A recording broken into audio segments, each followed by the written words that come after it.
Bonsoir à tous, je suis là pour faire le relais. J'ai fait quelques tests d'un ransomware qui passe outre les VirtualBox.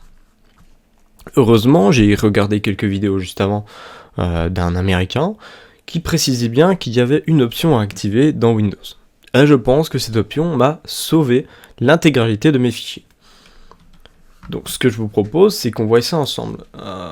Ça coûte un petit peu de ressources, pas grand chose, mais ça peut protéger littéralement un ordinateur d'un ransomware. Donc quand on va là-dessus, donc c'est ni plus ni moins protection contre le virus, voilà Windows, on tombe sur les choses habituelles, et depuis pas longtemps, on tombe là-dessus. Sauf que par défaut, c'est désactivé. Donc par défaut, c'est comme ça. Le fait d'appuyer sur ce bouton et d'activer ça, en cas de ransomware, ça vous protège vos dossiers. Comment ça fonctionne ? En fait, par défaut, l'ordinateur a une clé de chiffrement.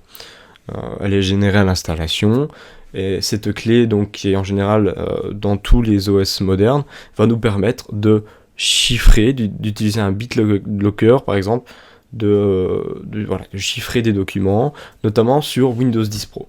Je ne sais pas si sur Windows 10 Family c'est la même chose, mais je suppose. Le fait d'activer ceci, on n'aura pas besoin d'avoir la clé de déchiffrement, c'est le système d'exploitation qui s'en occupe.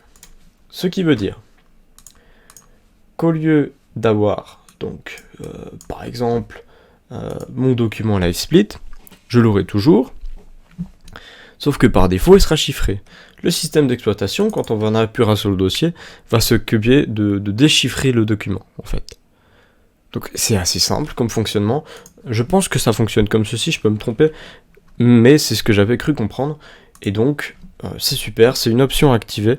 N'oubliez pas de l'activer, j'insiste vraiment là-dessus. Ça prend à peine de ressources, mais en général, ça vaut quand même le coup. Sur ce, à une prochaine, ciao.